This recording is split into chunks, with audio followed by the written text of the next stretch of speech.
aniga aan Congress joogo wadanka Soomaaliya biyaheeda dad kaleeta iyo badeeda dad kale ma qaadanayaan wadanka Mareykankana kuma taageerayo dad kaleeta in anaga ayna dhacaan marka taas ka seexda reer Minnesota gabadhii Congress u dirsateen way idinka war haysaa sidaad idinka u dareemaysiin dantaas ay u dareemeen madaxweyne Xasan Sheekhna waxaan leeyahay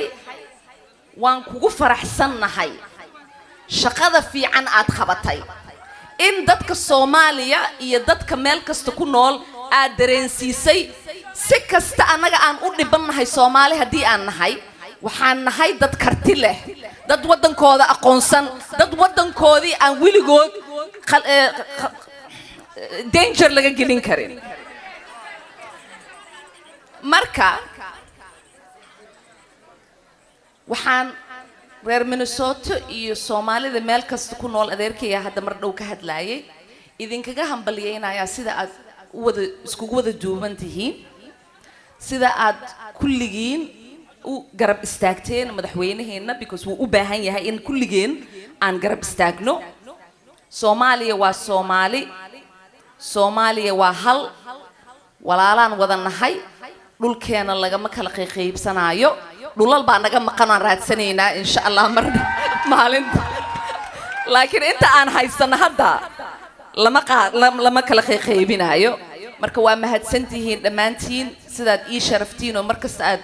iigu soo dhawaysiin ilaahay idin sharfo aan nahay dad Soomaali ah waxaan nahay dad isjecel waa laga yaabaa meelaha qaarkood inaan isku xagxagano laakiin hadii runtii ay imaato waxaan nahay dad isku tashto dad walaalo ah dad dhiig lah dad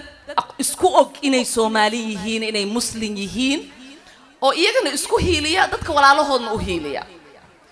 marka daraad markii ayaan dhaxdaas markii aan maqalnay in qaar Soomaali ah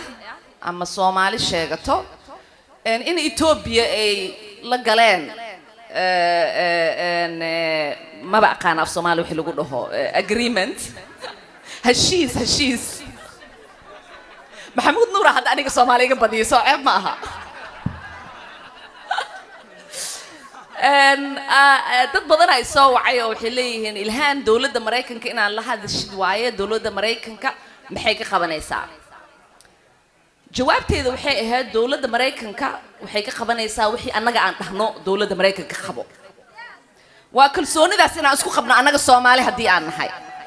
wadankan anaga ku nool wadankii aan anaga tax ka dhiibno waaye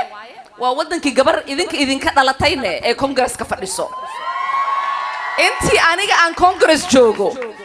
wadanka Soomaaliya biyaheeda dad kaleeta iyo badeeda dad kale ma qaadanayaan wadanka Mareykankana kuma taageerayo dad kaleeta in anaga ayna dhacaan